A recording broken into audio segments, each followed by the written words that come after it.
आप सबको जय मसीह की। परमेश्वर आप सबको बहुत आशीषित करे। वचन में लिखा है, राजा दाऊद कहता है, मैं हर समय यहोवा को धन्य कहा करूंगा, उसकी स्तुति निरंतर मेरे मुख से होती रहेगी। मेरे साथ यहोवा की बड़ाई करो और आओ हम मिलकर उसके नाम की स्तुति करें। हम गीत गाएंगे। गीत का नंबर है 57। हिंदी की गीत की किताब में गीत का नंबर है 57।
समय रहेगा कि हम प्रार्थना में जाएंगे।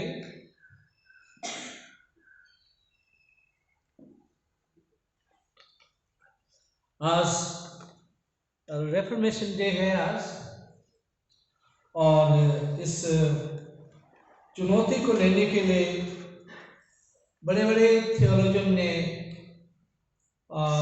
बड़े बड़े उन भक्तों ने जो परमेश्वर के भक्त परमेश्वर को प्यार करने वाले थे, उन्होंने देखा कि कलाम में किस तरह से तोड़ा मरोड़ा जा रहा है और किस तरह से कलाम की धज्जियां उड़ाई जा रही हैं, तो वो रिफॉर्मेशन लाए और कलीसिया को रिफॉर्म किया, कलीसिया को जागृत किया।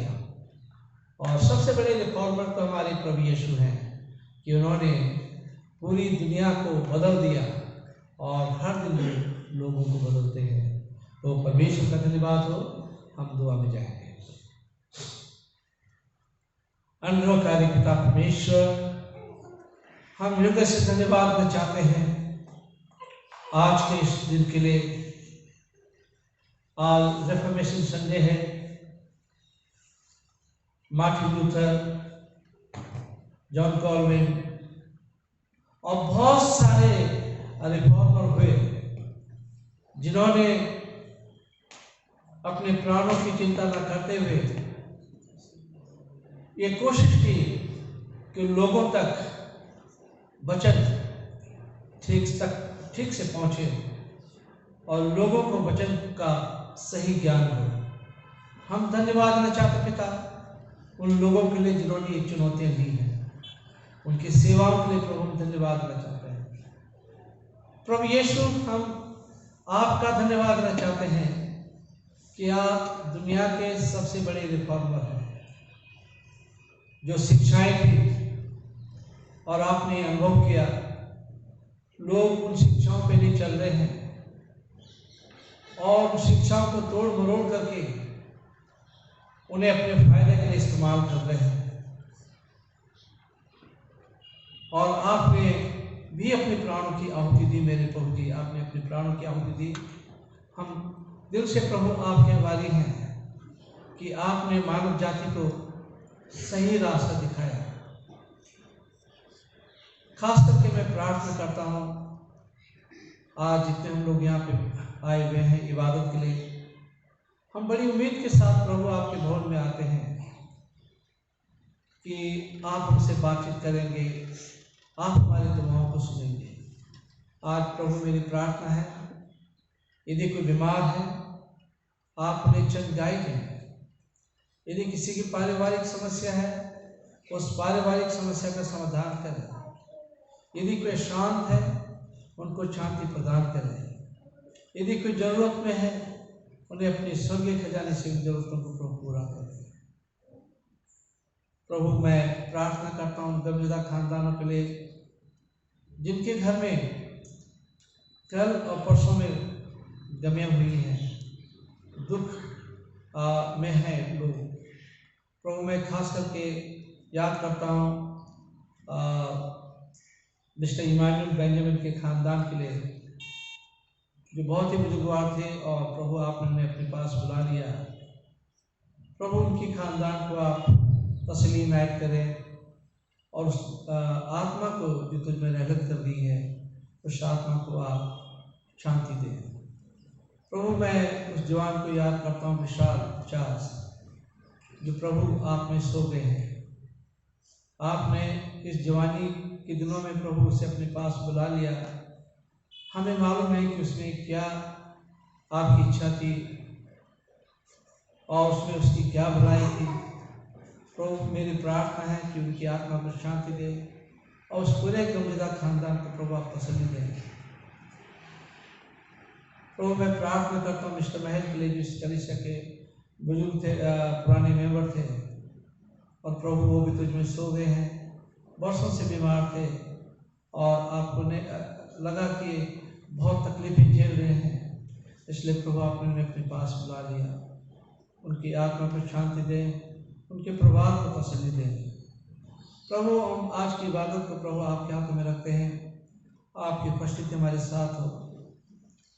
हमारे गीतों का गाया जाना, वचन में से सुनना, पढ़ा जाना, हर बात के द्वारा प्रभु आपके नाम की महिमा हो। हम अपनी कलीसिया को, अपने जवान बुजुर्गों को, बच्चों को, सबको प्रभु आपके हाथों में रखते हैं। एक एक प्रभु आप हिफाजत और रक्षा करें और होने दें कि हम सब यहाँ पे आपकी उपस्थिति का एहसास कर सकें। इस दुआ को सुना कबूल कर आपके बेटे प्रभु यीशु के नाम से मांगते हैं, आमीन। जमात की मेहरबानी से अपना स्थान ग्रहण कर लें। हम बाइबल का पाठ पढ़ेंगे पुराने नियम से। बाइबल का पाठ पढ़ा जाएगा पुराने नियम से।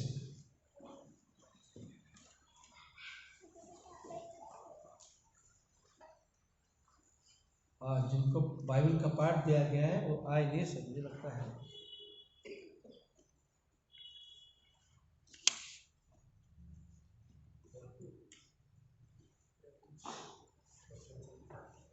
तो मैं रिक्वेस्ट करूंगा,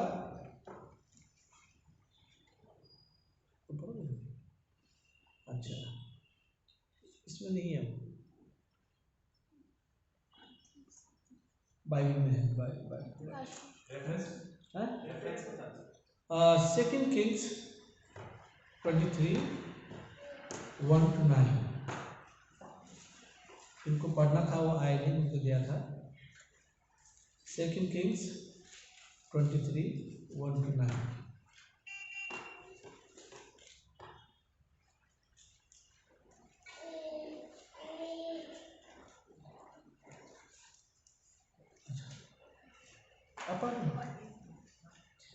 ठीक, पीछे में 3 लोग खड़े हो गए पढ़ने के लिए। आप पढ़ लीजिए।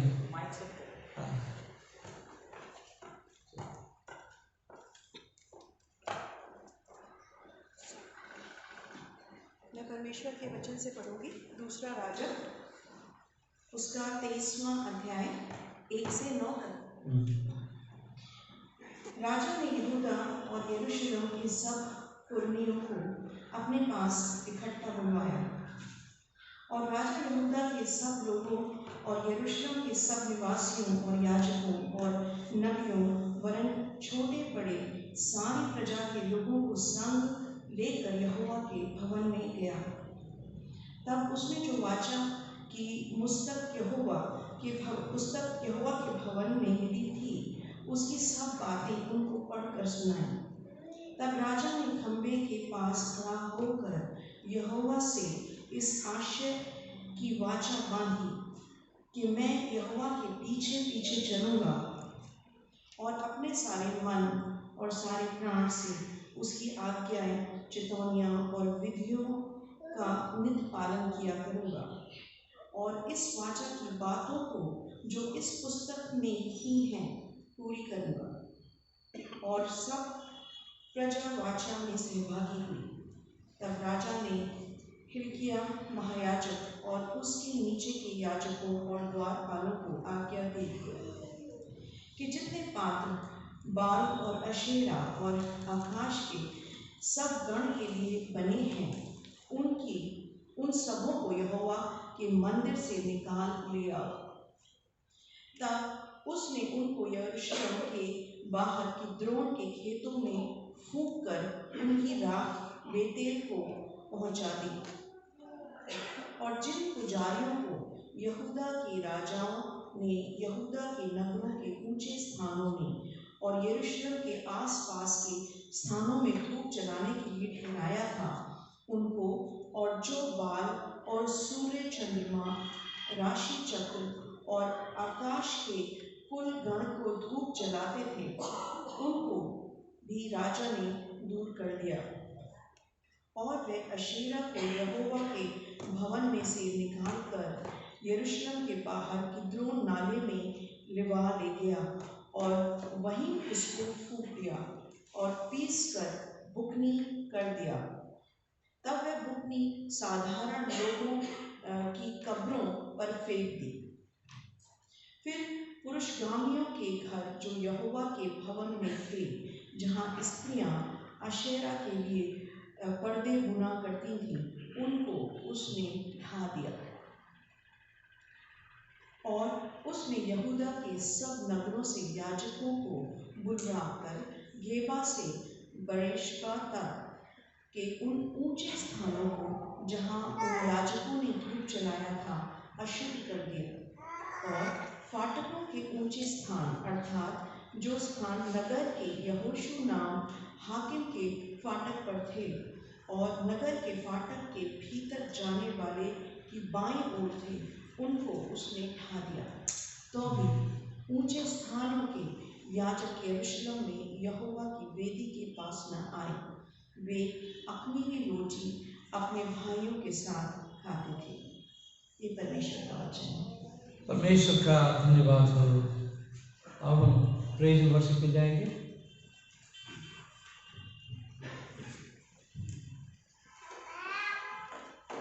जमात में बाकी अपनी जगह पे खड़ी हो जाए।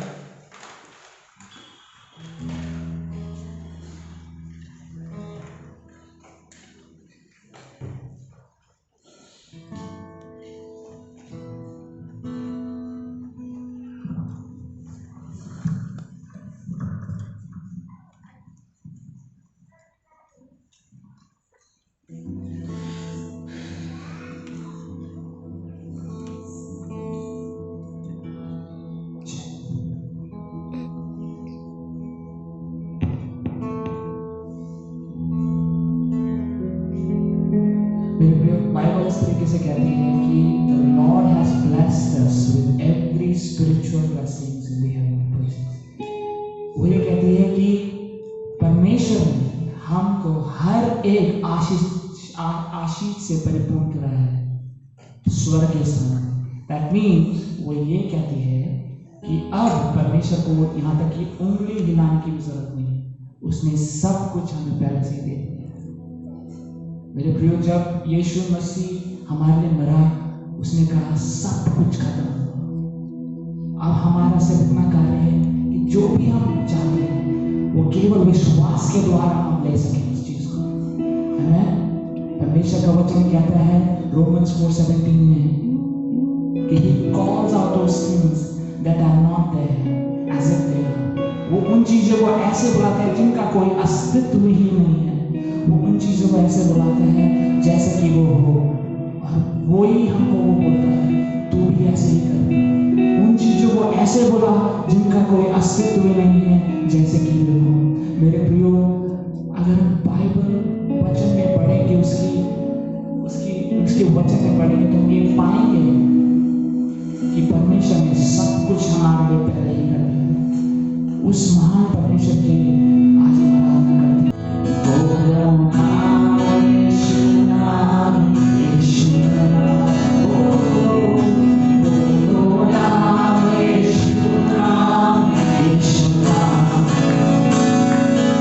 Oh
मुझे हम सुबह को आपके चरणों में मानते हैं।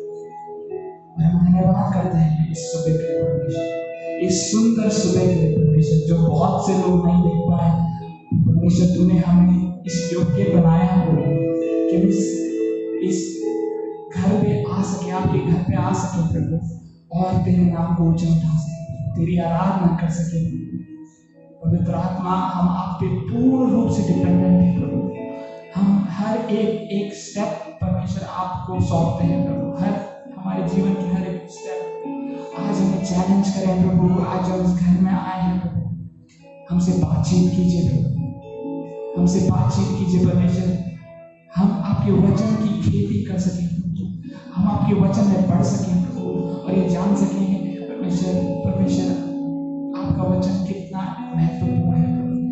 हम प्रार्थना करते हैं सब लोग भी परमेश्वर जो हैं, सबको यीशु मसीह के नाम से ब्लेस करें। आगे का पूरा समय आपके हाथ में सौंप दिए। प्रार्थना के बेटे के नाम यीशु मसीह के नाम से मांगते हैं, आमीन। Thank you very much. और जमात मेहरबानी से अपना स्थान ग्रहण कर लें और बाइबल का दूसरा पाठ पढ़ा जाएगा।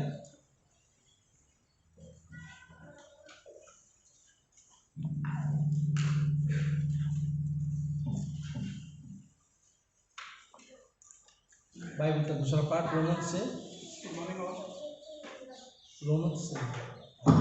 Hello, good morning. आज का परमेश्वर का वचन दिया गया है Romans chapter 11 from verse 2 6। Romans chapter 11 from verse 1 to 6। इसलिए मैं कहता हूँ, क्या परमेश्वर अपनी प्रजा को त्याग दिया? कदापि नहीं। मैं भी तो इज़राइली हूँ, इब्राहिम के वंश और बिन्यामीन के गोत्र में से हूँ।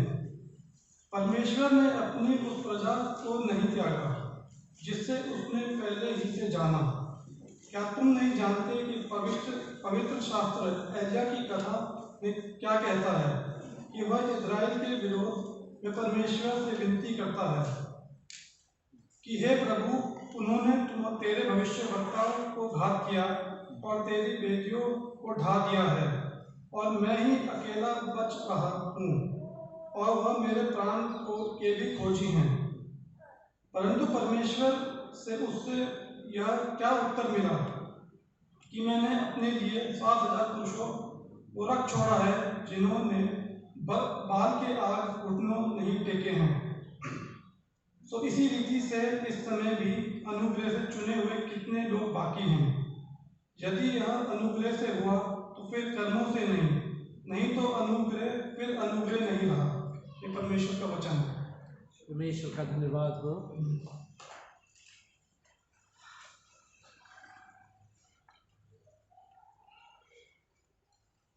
आप सबको जय मसीह की। इतने अच्छी प्रेज वर्शिप अभी आप सुन रहे थे, और शशांक जो है कुछ समय के लिए, कुछ महीनों के लिए अपने ससुराल जाना है, अब्रॉड जाना है, तो हम लोग मिस करेंगे उसे। क्रिसमस पे रहेंगे यहाँ पे, क्रिसमस पे नहीं रहेंगे, उसका म्यूजिक हम मिस करेंगे यहाँ पे। परंतु हमारी दुआएं रहेंगी उनके लिए कि परमेश्वर उन्हें वहाँ पे भी बहुत से अपनी महिमा के लिए इस्तेमाल करें। और इंजील का पाठ लिया गया है लूका की इंजील, उसका 11 अध्याय। जमात की मेहरबानी से अपनी जगह पर खड़ी हो जाए। लूका की इंजील उसका 11 अध्याय, उसके 33 पद से लेके आखिरी आयत। Gospel according to St. Luke, chapter 11, from verse 33 till 8. यहाँ इस प्रकार से लिखा है, कोई मनुष्य दिया जला के तलघर में या पैमाने के नीचे नहीं रखता, परंतु दीवट पर रखता है कि भीतर आने वाले उजाले पाए। तेरे शरीर का दिया तेरी आंख है, इसलिए जब तेरी आंख निर्मल हो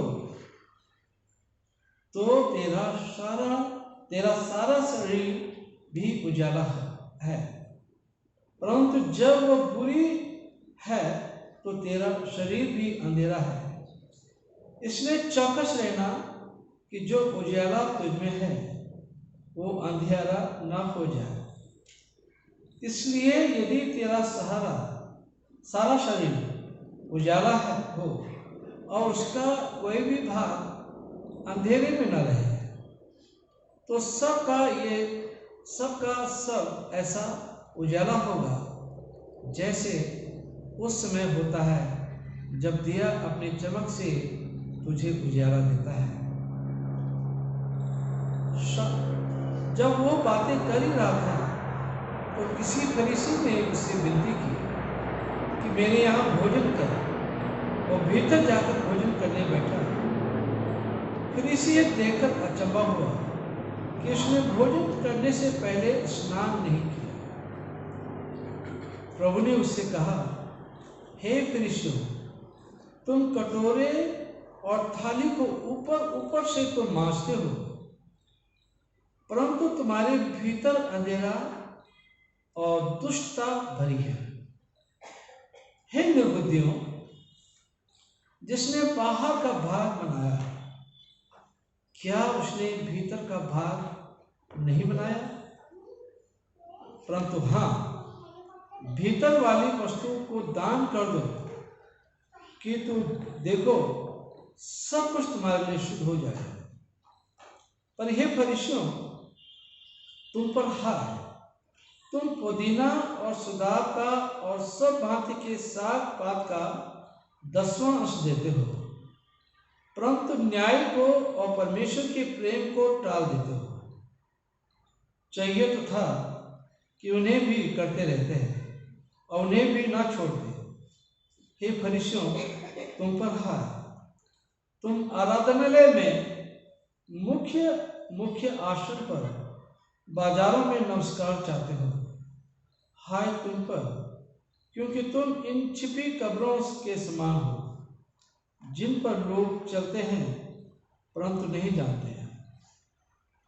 तब एक व्यवस्थापक ने उसको उत्तर दिया, हे गुरु, इन बातों के कहने से तो हमारी निंदा करता है। उसने कहा, हे व्यवस्थापकों, तुम पर भी है, तुम ऐसे बोझ जिनको उठाना कठिन है मनुष्यों पर लादते हो, परंतु तुम आप उन बोझों को अपनी एक उंगली से भी नहीं छूते। हाय तुम पर, तुम उन भविष्यवक्ताओं की कब्रें बनाते हो जिन्हें तुम्हारे ही बाप दादों ने मार डाला था। अतः तुम गवाह हो और अपने बाप दादों के कामों से सहमत हो, क्योंकि उन्होंने उन्हें मार डाला और तुम उनकी कब्रें बनाते हो। इसलिए परमेश्वर की बुद्धि ने भी कहा, मैं उनके पास भविष्यवक्ताओं और प्रेरितों को भेजूंगा और वो उनमें से कुछ को मार डालेंगे और कुछ को सताएंगे, ताकि जितने भविष्यवक्ताओं का लहू जगत की उत्पत्ति से बहाया गया है सब का लेखा इस युग के लोगों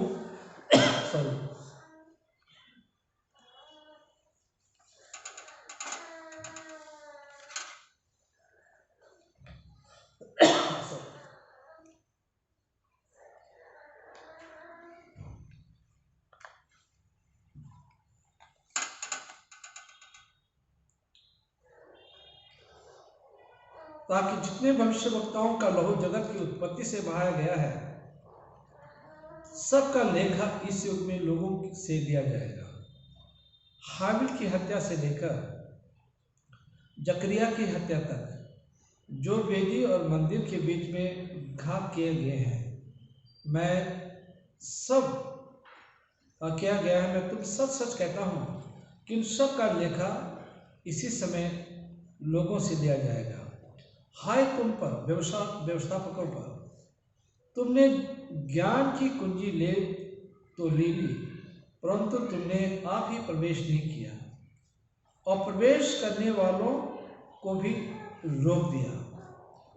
जब वो वहाँ से निकला तो शास्त्री और फरीसी बुरी तरह से उसके पीछे पड़ गए और छेड़ने लगे कि वो बहुतों से बातों की चर्चा करे और घात में लगे रहे कि उसके मुंह की कोई बात पकड़ी जाए। ये प्रभु यीशु का सुसमाचार है। प्रभु यीशु तेरी महिमा हो। जमात मेहरबानी से बैठ जाएं। Sorry, I'm having some throat problem.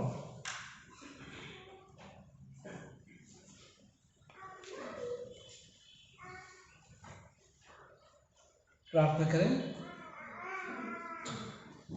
अनुग्रहकारी पिता परमेश्वर, हम इस समय आपके कदमों में आते हैं और हृदय से धन्यवाद देना चाहते हैं इस वचन के लिए जो हमारे सामने पढ़ा गया है।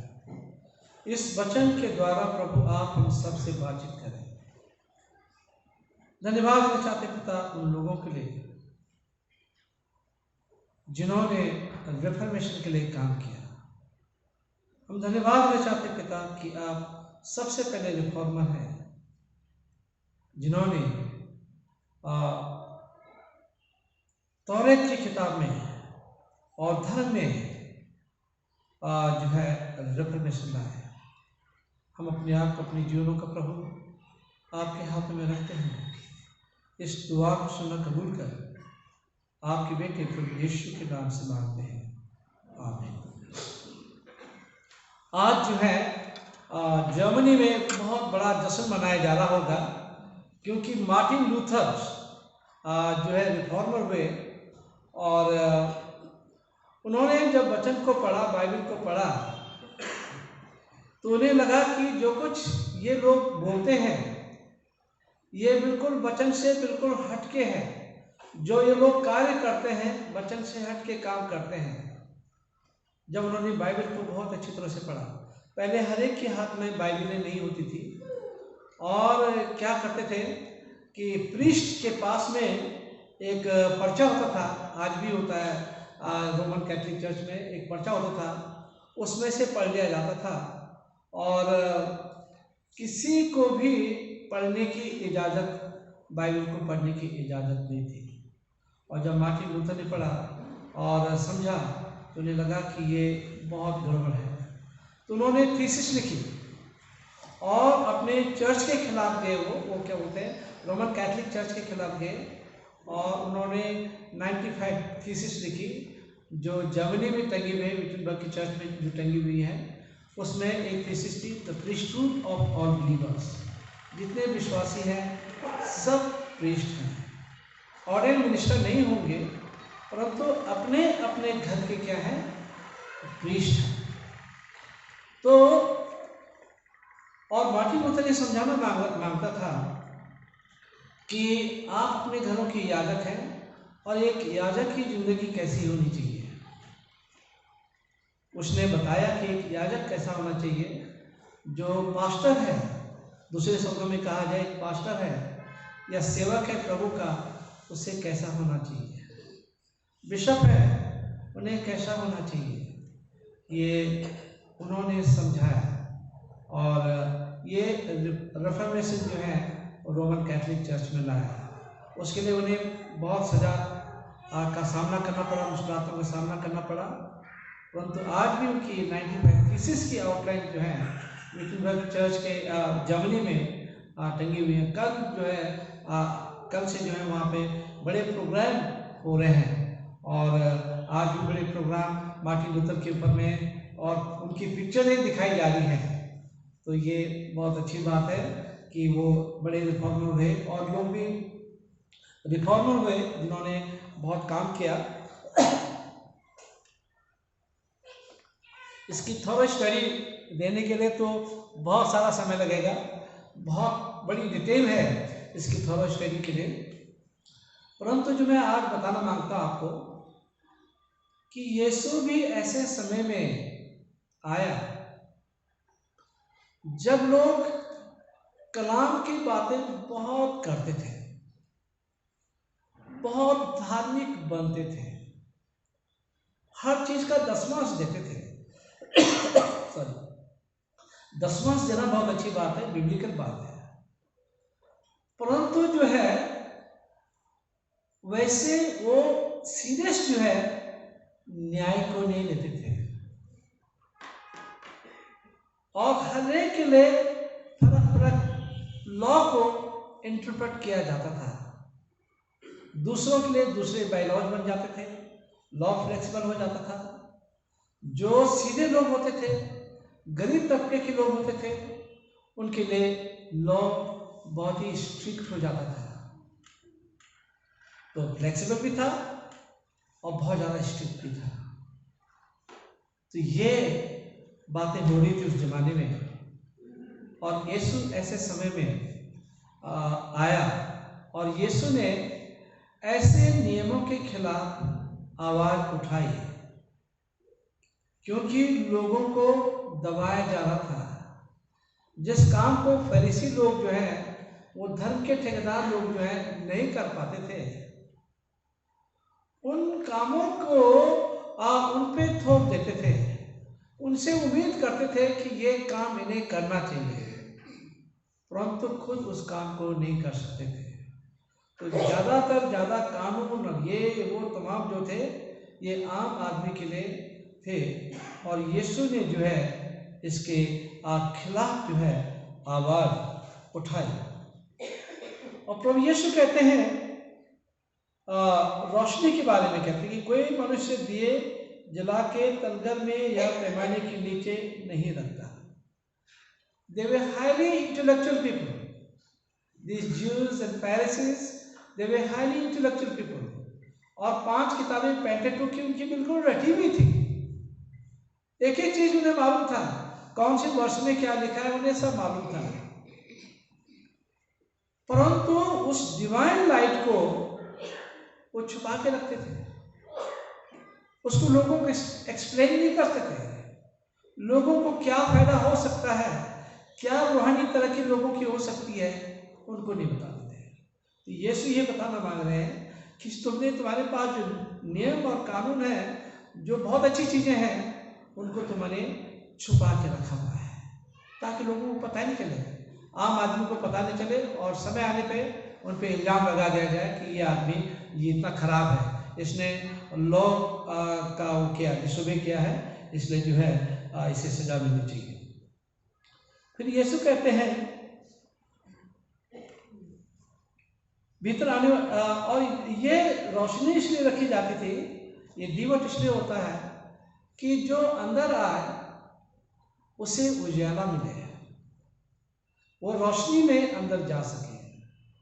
लाइट का कॉन्सेप्ट ही यही है कि आपके पास लाइट है तो लाइट के देखने से कोई गिरता नहीं है और समझ बूझ के अच्छी तरह से आएगा, अंदर आएगा, क्योंकि रोशनी है। अगर रोशनी नहीं रहेगी तो आदमी कहीं भी गिर सकता है। तो यीशु इसलिए इस दृष्टांत को कहते हैं कि रोशनी तो इसलिए होती है कि जो आने वाले इंसान हैं वो आराम से अंदर आ सके, इसलिए दीवार पे ऊपर जो है ये रोशनी रखी जाती है। परंतु आपने रोशनी को तो नीचे तक रखा है, बिल्कुल ढाक रखा है और लोग गिर रहे हैं, स्टम्बल हो रहे हैं, लोगों को नुकसान हो रहा है। तेरा शरीर का दिया तेरी आंख है। अब यीशु क्या कह रहे हैं, जो तेरे शरीर में तेरा शरीर का जो दिया है, दीपक है, रोशनी है, वो तेरी आंख है। और तुम्हारी आंख सही होनी चाहिए, आंख सही होनी चाहिए, बुरा नजरिया नहीं होना चाहिए, दूसरों को बुरी निगाह से नहीं देखना चाहिए, बुरी निगाह से देखेंगे तो हमारे अंदर जो है अंधकार छा जाएगा। तो आंखें हमारी ठीक होनी चाहिए। तेरे शरीर का दिया तेरी आंख है, इसलिए जब तेरी आंख निर्मल हो तो तेरा शरीर भी उजाला हो। अगर तेरी आंख सही है, तेरी दृष्टि सही है, तो सही तरह से देखता है, तो तुम्हारा जो शरीर है बिल्कुल सही रहेगा। ठीक है, नहीं तो क्या होता है कि हम बुरी निगाह से लोगों को देखते हैं, बुरी तरह से देखते हैं, और उससे हम अपने शरीर को जो है क्या करते हैं, गंदा कर देते हैं, गुनाहगार कर देते हैं। और अक्सर लोग ये कर बैठते हैं। लोगों को ये नहीं लगता है कि हम क्यों गंदे काम करें। अगर हम किसी को गलत निगाह से देखते हैं, किसी के बारे में गलत सोचते हैं, तो ये हम किसी का नुकसान नहीं कर रहे हैं, ये अपने लिए नुकसान कर रहे हैं। किसी को डिफेम कर रहे हैं, हम उसको डिफेम नहीं कर रहे हैं, ये अपने आप को डिफेम कर रहे हैं परमेश्वर की निगाह में। दूसरों को बुरा कह रहे हैं, वो हम खुद बुरे बन रहे हैं परमेश्वर की निगाह में। तो यीशु ये कहना मांग रहे हैं कि अगर तुम्हारी आंख सही होगी, मतलब स्वच्छ होगी, तो तुम सही देख पाओगे। तुम्हारी बॉडी की जो आंख दीपक है, तुम्हारी आंख है ना। तो आंख से अच्छा देखना चाहिए, अच्छा नजरिया लोगों के लिए होना चाहिए, लोगों के लिए अच्छी सोच होनी चाहिए, है ना। उनके निगेटिव पॉइंट्स नहीं ढूंढने चाहिए ज़्यादा। अक्सर क्या होता है कि हम लोगों के ज़्यादातर निगेटिव पॉइंट्स ढूंढ लेते हैं। किसी टीचर ने एक वाइट पेपर रखा और वहाँ पे एक छोटा सा बारीक काला बिंदु रख दिया। तो बच्चों से पूछा, इसमें क्या दिखता है आपको? बोला, मैडम वो काला बिंदु दिख रहा है वहाँ पे। तो जो पूरा सफ़ेद है वो नहीं दिखा किसी को। ठीक है, हमारे अंदर में, लोगों के अंदर में जो अच्छाइयाँ होती हैं वो नहीं दिखती हमें, परंतु एक छोटा सा डॉट वो हमें दिख जाता है। जबकि छोटी छोटी बातों को अवॉइड भी किया जा सकता है। लोगों की गलतियां हम ढूंढने लगते हैं। We must be positive thinker. यीशु पॉजिटिव थिंकर थे। यीशु ने क्या कहा उस औरत को जिसको लोग पथरवाह कर रहे थे, यीशु के पास लाए थे, और यीशु ने कहा कि जिसने कोई गुनाह ना किया हो सबसे पहले उसे पत्थर मारे। और यीशु नीचे जमीन में लिखने लगे, पता नहीं क्या लिख रहे थे, और सबने धीमे धीमे करके नीचे देखा और पत्थर वहीं छोड़ के चले गए। तो यीशु कहते हैं कि नारी, मैं तुझे भी दंडित नहीं करूंगा, जा और अब पाप मत कर। कितना अच्छा लगा होगा उस औरत को, है ना, कि सब तो मुझे मारना चाहते थे, एक यीशु है जो मुझे मारना नहीं चाहते हैं, जिन्होंने मुझे दंडित नहीं किया, परंतु अब अच्छा है मेरे लिए कि मैं अब गलत काम न करूं। सच में मैं गलत काम करती थी, अब मैं गलत काम न करूं। तो लोग अपने आप के अंदर में बुराई को छोड़ना चाहते हैं, परंतु अगर हम उन्हें बुरा बुरा बुरा बुरा कहते रहेंगे तो कभी वो बुराई नहीं छोड़ सकते हैं। तो यीशु जो है, ये वजह पॉजिटिव थिंकर, और ये रिफॉर्मर थे जो कैदे कानून, यीशु ने कहा कि मैं कैदे कानूनों को ख़त्म करने के लिए नहीं आया, परंतु मैं उन्हें पूरा करने के लिए आया हूँ। अगर कोई भी कैदे कानून होते हैं, अगर ठीक से उन्हें समझाया जाए तो आदमी खुशी खुशी कर लेते हैं उन कामों को, परंतु बड़े डिक्टेटरशिप से, बड़े दबाव के साथ में उनके साथ कहा जाए तो वही काम जो है बहुत भारी लगता है। अब कोई आपके यहाँ काम करते हैं और उनसे लाइब्रेरी होते हैं, कोई भी होते हैं काम करते हैं, तो उन्हें थोड़ा शाबाशी भी दी जाए या थोड़ा सा कभी चाय पानी भी पिलाई जाए तो वो आना भी चाहते हैं और काम भी अपना दिल से कर लेते हैं। ठीक है, परंतु वही काम अगर जोर जबरदस्ती कराया जाए तो फिर वो करते तो हैं, परंतु उस खूबसूरती के साथ में काम नहीं करेंगे। ठीक है, तो यीशु चाहते थे ये लोगों को सिखाना। फिर लिखा हुआ है, चौकस रहो कि तुम्हारे अंदर जो उजाला है अंधेरा ना हो जाए। अक्सर कभी कभी लोगों को भूल रहती है, कल मैं पढ़ रहा था एक जगह कि लोग भूल जाते हैं कि वो उनके अंदर अंधेरा खत्म हो गया है, भूल जाते हैं और वो सोचते हैं कि जो हम गलत काम कर रहे हैं बहुत अच्छा कर रहे हैं। किसी को डांट रहे हैं या किसी को गलत बोल रहे हैं, किसी को गाली दे रहे हैं, या चर्च में पॉलिटिक्स कर रहे हैं, तो उन्हें लगता है कि हम बहुत भारी काम कर रहे हैं। या किसी को मार रहे हैं। अभी एक सीरियल देख रहे थे अदालत, एक आदमी जो है सिर्फ उसने सुना था कि फलाना बुरा है, फलाना बुरा है, फलाना बुरा है, और सिर्फ सुना था उसने, और उन्हें मारना शुरू किया। उसे जब मौका मिलता था वो मार देता था। या किसी का क्राइम अपने ऊपर ले लेगा, और अगर उस आदमी को किसी ने मार दिया तो हम सोच लेते हैं कि लोग बुरे हैं और हम उनके साथ में बुरा बर्ताव करने लगते हैं, उनके बारे में बुरा सोच लेते हैं। जब प्रीस्ट भी अगर किसी चर्च में जाकर पहली बार ट्रांसफर होके, तो कई लोग उनके पास आते हैं, कहते हैं कि फलाना बहुत खराब है। अरे साहब, फलाने की हिस्ट्री ज्योग्राफी बड़ी खराब है, और एक दूसरे के खिलाफत में बोलते रहते हैं।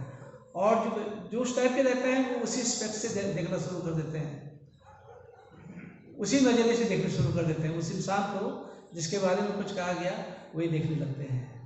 ठीक है। और पुराने नियम में भी और ये इसमें यहूदी लोगों के समय में भी यही हो रहा था कि जो जिसके बारे में कहा जाता था उसी स्पेक्ट से देखता था। परंतु यीशु ने सिखाया कि मैं उस नजरिए से नहीं देखना है लोगों को। बुरे हैं, किसी ने बुरा कह दिया कोई बात नहीं, परंतु मैं देखूँ उसके अंदर क्या अच्छाई है। और हमें बुरे इंसान के अंदर भी जो है अच्छाई को ढूंढ लेना चाहिए। अगर कोई बुरा इंसान है, कोई बुरा कर रहा है, उसके अंदर भी हमें अच्छाई ढूंढ लेनी चाहिए। ठीक है। तो ये बात जो है यीशु कर रहे थे यहाँ पे। और कुछ लोग सोचते हैं कि अपने जो है हम बहुत अच्छा कर रहे हैं, हम रोशनी में सारा काम कर रहे हैं, हम धर्म का काम कर रहे हैं। लोग धर्म के नाम में लोगों को मार देते हैं, कत्लेआम कर देते हैं, सोचते हैं हमने बहुत अच्छा काम कर दिया है। तो ये बिल्कुल गलत सोच है और यीशु बिल्कुल नहीं चाहते हैं कि कोई ऐसा करे। और फिर जब यीशु जब बात कर ही रहा था तो सिखा ही रहा था, तब एक फरीसी था। फरीसी जो है यीशु को अपने घर में इनवाइट कर देता है और खाना खिलाने के लिए। और खाना खिलाने के लिए क्या इनवाइट किया होगा, और उसके ऊपर में इल्ज़ाम और उसकी कमजोरियों को देखने के लिए कि ये क्या बोलता है और क्या बातें करेगा। तो इसलिए जो है अक्सर लोग इसलिए भी खाने पे बुला देते हैं कि उनकी कमजोरियों की पता चले, उनके बारे में पता चले, और इनके खिलाफ हम क्या षड्यंत्र रच सकते हैं, ये भी बात हो जाती है। मेरे जब हमें उसमें प्रीचिंग में सिखाया गया था और कहा गया था कि जब जो है आप किसी भी पैरिश में जाते हैं, कहीं भी पास्टर होकर जाते हैं, सेमिनरी में सिखाया गया था, एक टीचर थे हमारे, प्रोफेसर थे, कहने लगे जो सबसे पहले समझिए आपको जो है एंटरटेन करेगा वही आपकी खिलाफत में जाएगा बाद में वही आपकी खिलाफत में चला जाएगा। तो खैर कई उनका कहना कई जगह पे सही भी होता है, कई जगह पे गलत भी होता है, परंतु अक्सर ये हो जाता है। तो यहाँ पे एक फरीसी जो था यीशु को बुलाया। अब यीशु खाने भी बैठ गया तुरंत। तो अब यीशु को मालूम था अब ये क्या कहेंगे। बोला अरे आपने हाथ में नहाए भी नहीं, आप खाने से पहले आप नहाए नहीं। या वो चाहते तो कहते कि यीशु हमने तौलिया रखी, टांग रखी है और वहाँ पे बाथरूम तैयार है, आप वहाँ पे जाइए, आप नहा लीजिए, ये कह सकते थे। उन्होंने नहीं कहा। जब खाने में बैठ गए तो तब कहने लगे अरे आपने बिना हाथ धोए खाना खा दिया। और तब यीशु को मौका मिल गया प्रचार करने का, बोलने का। और यीशु कहने लगे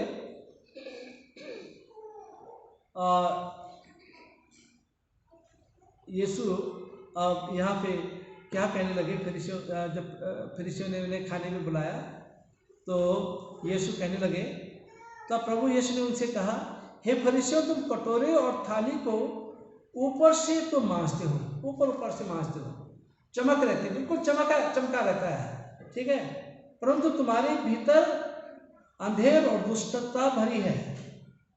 हे निर्बुद्धियों, जिसने बाहर का भाग बनाया है, क्या उसने भीतर का भाग नहीं बनाया है? क्या जो हमने बाहर बनाया है, जिस परमेश्वर ने बाहर बनाया है, आपके शरीर को बनाया कि अंदर नहीं बनाया है? तो हमें यीशु चाहते हैं कि हमारी अंदर की क्लीनलीनेस हो, अंदर की सफाई हो। फिर यीशु और भी कहते हैं, और यीशु कहने लगे कि आप हमारे खिलाफ बोल रहे हैं, फरीसी लोग कहने लगे आप हमारे खिलाफ बोल रहे हैं, और उसके अगेंस्ट में हो गए, यीशु के अगेंस्ट हो गए लोग, ठीक है। तो यीशु कहते हैं तुम्हारे बाप दादा ने ऐसे वही किया, भविष्यवक्ताओं के लिए जिनकी कब्रों को तुम जो है साफ सफाई करते हो, उनको तुम्हारे बाप दादों ने मार डाला। तो और कहा कि तुम्हें सजा मिलेगी। अगर हम किसी के साथ इनजस्टिस करते हैं, गलत करते हैं और हाथ भी उठा देते हैं, अक्सर लोग परमेश्वर के दासों पे भी हाथ उठा देते हैं या अच्छे लोगों पे हाथ उठा देते हैं, तो उसका जवाब जो है परमेश्वर देता है, उसकी सजा तो मिलेगी। तो ये यीशु जो है कहने लगे कि कैन हाबिल से लेके अभी तक का जो है सब सजा मिलेगी, सबको सजा मिलेगी। इसलिए जो है one need to be very very careful about judging others. दूसरों को जजमेंट देना, दूसरों के बारे में गलत कहना, और इसके ऊपर में बहुत ही केयरफुल रहना चाहिए। अंदर की साफ सफाई हमारा होना चाहिए, मन साफ होना चाहिए, दिल साफ होना चाहिए, ना कि इतना ज़्यादा बाहर का वो। तो चेक लिस्ट मैंने बनाई है। चेक लिस्ट ये है, डू वी रिफ्लेक्ट लाइट और कैरी डार्कनेस? क्या हमारे अंदर में हम ज्योति को लेकर चलते हैं या अंधकार को लेकर चलते हैं? अगर हम मसीह हैं तो ज्योति को लेकर चलेंगे, अंधकार को लेकर नहीं चलेंगे। Do we lead people towards Jesus और अवे फ्रॉम जीसस? क्या हम लोगों को यीशु के पास लाते हैं या यीशु से उन्हें अलग भगा देते हैं? है ना, उल्टा सीधा कह के और लोग चले जाते हैं, वापस चले जाते हैं और छोड़ के चले जाते हैं। So we need to be very very careful. Do we lead people towards Jesus? क्या हम लोगों को यीशु के पास लाते हैं या यीशु से अलग ले जा देते हैं? Do we encourage other in their pursuit of God? क्या हम लोगों कोशिश करते हैं कि लोग जो है परमेश्वर के पीछे चले? क्या हम ये कोशिश करते हैं? Do our life make a good taste for Jesus और द अपोजिट? क्या हम लोगों के लिए अच्छा करते हैं या बुरा करते हैं? ये बात जाननी बहुत जरूरी है। एक चेकलिस्ट और है, do I spend more time trying to look holy और सीकिंग टू बी होली? क्या हम ज़्यादा समय प्रार्थना में बिताते हैं और पवित्र बनने में बिताते हैं और पवित्र होने में बिताते हैं कि नहीं बिताते हैं? ये बहुत ज़रूरी चीज़ है। मेन चीज़ है हमारा रिश्ता खुदा के साथ, और खुदा कलाम में लिखा be holy because I am holy, तुम पवित्र बनो क्योंकि मैं पवित्र हूँ। तो ये भी एक चेकलिस्ट है। Do my purity reflect God God's purity? क्या जो खुदा की प्योरिटीज हैं, है ना, जो खुदा चाहता है, क्या हम वही करते हैं या कुछ और करते हैं? खुदा क्या चाहता है, और खुदा क्या चाहता है वो वचन में मिलता है, और कहीं नहीं मिलेगा आपको, ये वचन में मिलता है। Do I treasure the approval of others और अप्रूवल ऑफ गॉड? क्या हम दूसरों के अप्रूवल पे भरोसा करते हैं या खुदा के अप्रूवल पे भरोसा करते हैं कि खुदा ने कहा इसलिए मैं काम करूँगा? शद्रक मेशक के नबूकदनेस्सर ने क्या कहा? हे राजा, पहले तुम्हारा परमेश्वर इस योग्य है कि मैं आग की धधकती हुई ज्वाला से तुम्हारे गुस्से से मैं बचा सकता है, अगर नहीं भी बचाएगा तो हम तुम पे भरोसा नहीं करेंगे, हम अपने परमेश्वर पे भरोसा करेंगे। क्या हमारे अंदर में ये ईमान है? क्या है हम चाहते हैं? Do I make living Christian life harder for people?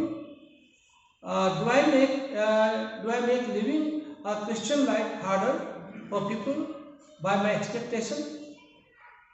और do I encourage and help them? क्या मैं अपने मसीह जीवन से लोगों की जिंदगियां मुश्किल कर देता हूं कि भाई मैं स्पिरिचुअल बहुत ज़्यादा हूं तो लोगों को भी स्पिरिचुअल बनना चाहिए, है ना? हम हैं, दूसरे हैं, और दूसरों को हम अपनी तरह से नहीं बना सकते हैं। ठीक है। तो कभी हम चाहते हैं कि हम बहुत ज़्यादा रिलीजियस हैं, इसलिए सब लोगों को इतने ही ज़्यादा रिलीजियस होना चाहिए और उनके उस पर पैरामीटर पे खरा हमें उतरना चाहिए। तो पैरामीटर पे तो अब यह है कि हम लोगों की लाइफ जो है मुश्किल कर देते हैं। इसमें हम लोगों की लाइफ जो है मुश्किल कर देते हैं। क्या हम उनकी मदद करते हैं? अगर हम स्पिरिचुअल हैं तो हम उनके लिए प्रार्थना करेंगे और दूसरों के लिए काम करेंगे। ये नहीं बताएंगे कि हम बहुत ज़्यादा स्पिरिचुअल हैं, परंतु लोगों की जिंदगियों को बिल्डअप करेंगे, कोशिश करेंगे उनकी मदद के लिए। ठीक है, ये नहीं कि मैं बहुत ज़्यादा स्पिरिचुअल हूँ, मैं तो अलग हूँ और मैं सबसे ज़्यादा जानता हूँ, है ना, और अलग अलग रहता हूँ। तो ये अक्सर चर्चेज में पाया जाता है कि सुपर स्पिरिचुअल बनते हैं, होते नहीं हैं पर सुपर स्पिरिचुअल बनते हैं और लोगों को क्या करते हैं, लुक डाउन करते हैं, लोगों को नीचा दिखाते हैं। तो यीशु नहीं चाहते हैं कि हम ऐसा करें। ऐसा करने से हम लोगों की मदद नहीं करेंगे परंतु लोगों को नीचे गिराएंगे। हमें चाहिए कि हम अपनी स्पिरिचुअलिटी से लोगों की मदद करें। Do I resist the word of God और am I open and teachable? क्या मैं परमेश्वर के वचन को रेजिस्ट करता हूँ या मैं टीचेबल हूँ, कि मैं खुला हूँ, कि मैं सीखने के लिए हर समय तैयार हूँ। अक्सर क्या होता है कि हम सोच लेते हैं कि हमें सब कुछ आता है, अब हमें सीखने की कोई जरूरत नहीं है।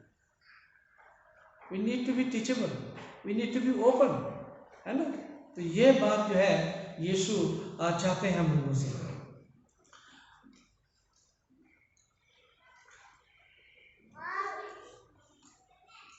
We need to be sincere and courageous concerning repentance and change and growth.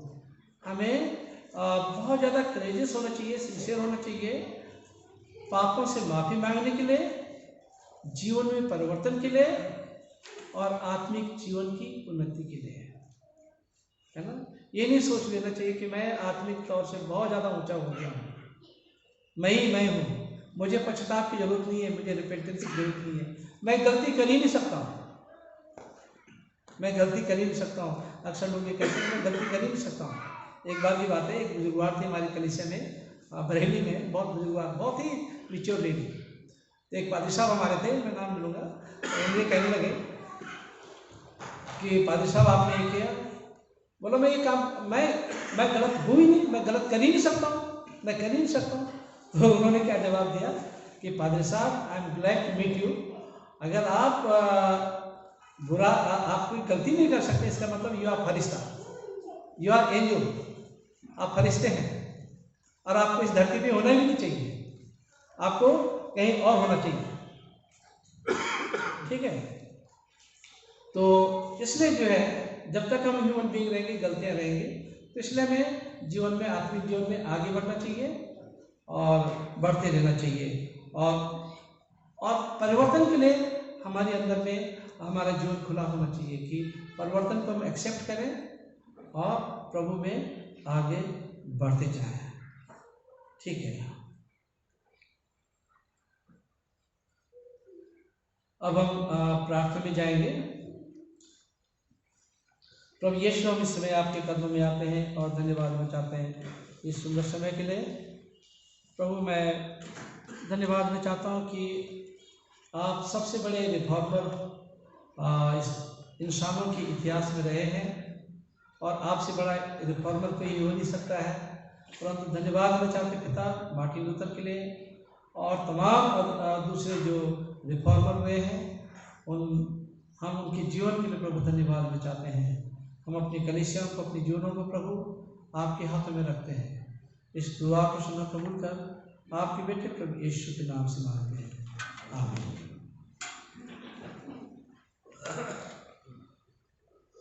मैं आप सबका इस इबादत में स्वागत करता हूँ। परमेश्वर आप सबको आशीषित करें। हमारे लास्ट संडे की जो दान था ऑफरिंग, वो थी 5,866 रुपये। थैंक्सगिविंग 1,001 रुपये, प्लस 5,700 रुपये, टाइप 5,500 रुपये, worship program next Sunday Hindi service command service 10 बजे है, 10 बजे सुबह। और एजीएम हमारी लास्ट संडे पास्टर कमेटी की मीटिंग हुई थी, उसमें डिसाइड किया गया था कि एनुअल जनरल बॉडी मीटिंग होगी।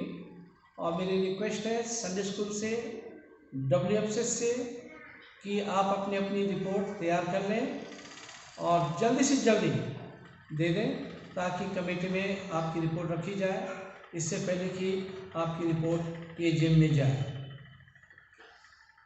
और आगरा डायसेन WFCS की मीटिंग हो रही है, एनुअल जनरल बॉडी एजीएम हो रहा है उसकी 4 नवंबर से लेके 6 नवंबर तक।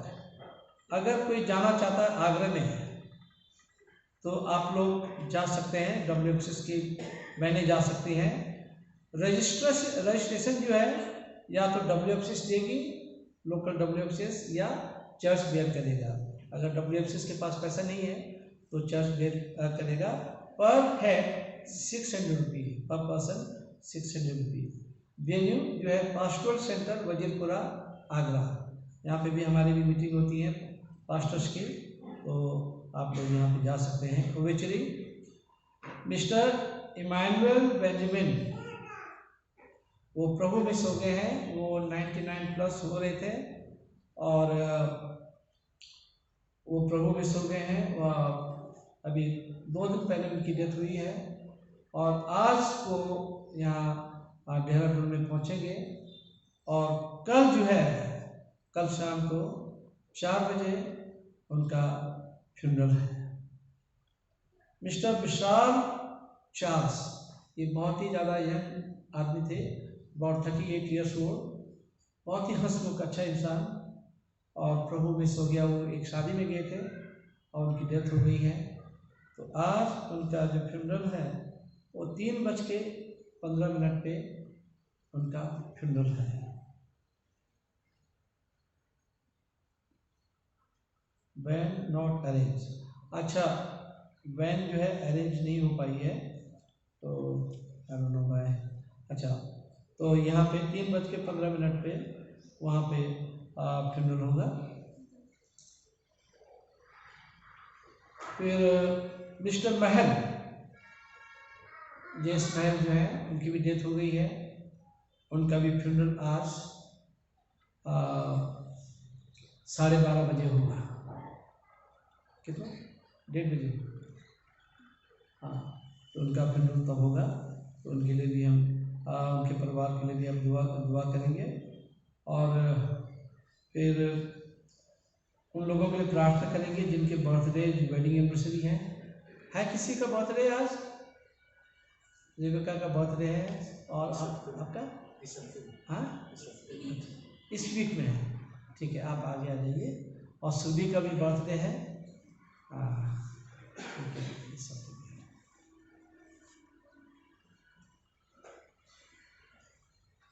प्रभु जी, हम इस समय आपके कदमों में आते हैं और हृदय से धन्यवाद चाहते पिता। इस हफ्ते के दौरान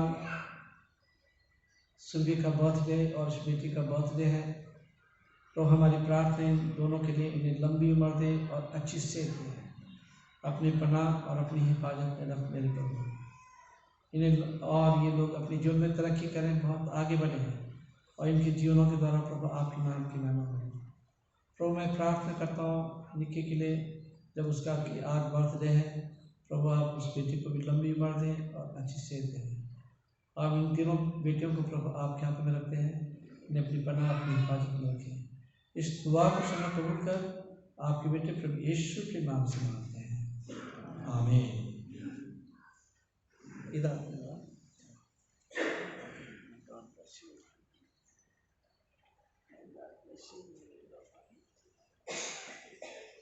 ठीक है।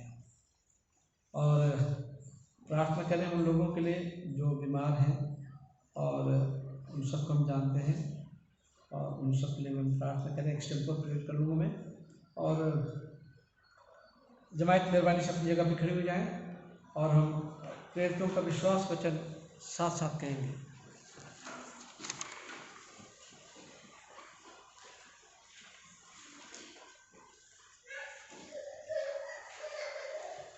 प्रेरितों का विश्वास वचन साथ साथ कहेंगे। Page number 8, page number 8। मैं सर्वशक्तिमान पिता सर्वप्रति विशेष करता परमेश्वर पे विश्वास करता हूँ, उसके इकलौते पुत्र हमारे प्रभु यीशु पे विश्वास करता हूँ। वो पवित्र आत्मा के सामने से जन्मे आए, कुंवारी मरियम से जन्मे, उन्होंने पहले से सच में बोला, वो मारे गए और जी उठे, वो सच पर चढ़ गए और पिता के दर में विराजमान हुए। वो जीवता मृतकों को न्याय करने के लिए आएंगे। मैं पवित्र आत्मा पर सदरों की कलीसिया पर संतों की संगति पापों की क्षमा एक पुनरुत्थान और शाश्वत जीवन पर विश्वास करता हूँ। आमीन।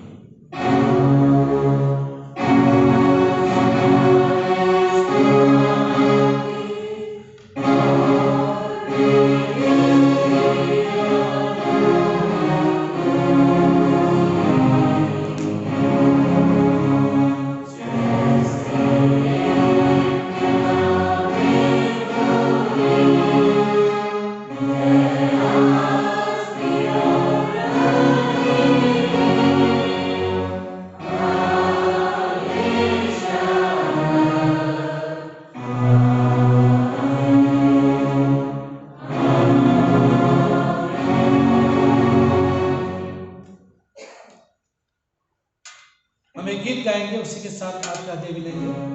गीत का नंबर है 131, हिंदी की गीत की किताब में।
हम प्रार्थना करें।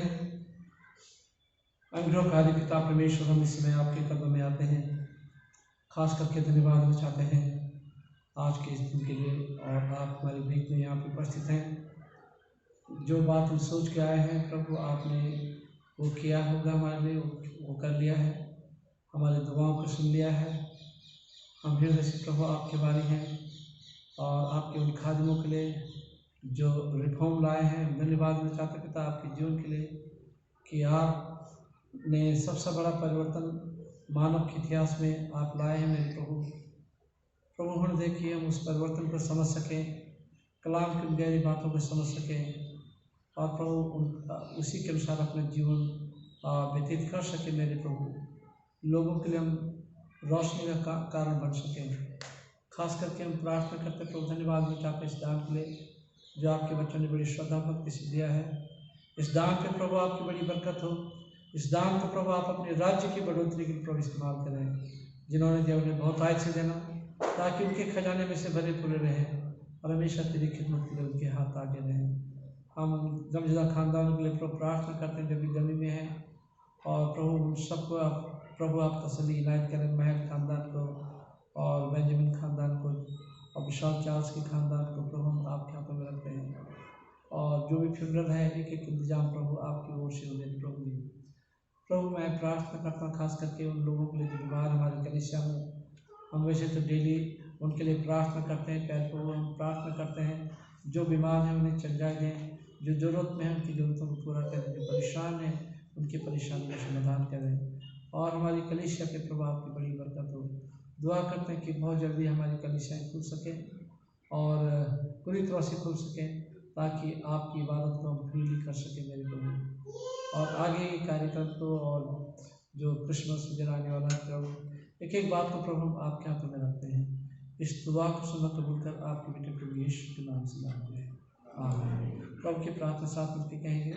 आए हमारे बाप तुझे स्मान है, तेरा नाम पाक माना जाए, तेरी बादशाह आए, केवल नाम से होती है जमीन पर भी हो। हमारी रोज को क्या बख्श दे, इस कष्ट को तो माफ़ करते हैं, हमारे कसूर माफ़ कर, हमें आजमाइश में मत दे, बुराई से बचा, तेरी बादशाह है, आमीन। अब पिता परमेश्वर का प्रेम, परमेश्वर का अनुग्रह और पवित्र आत्मा की सेवा के विश्वास के साथ, खास करके हमारे इस कलीसिया के साथ और पूरी विश्वव्यापी कलीसिया के साथ आज से हमेशा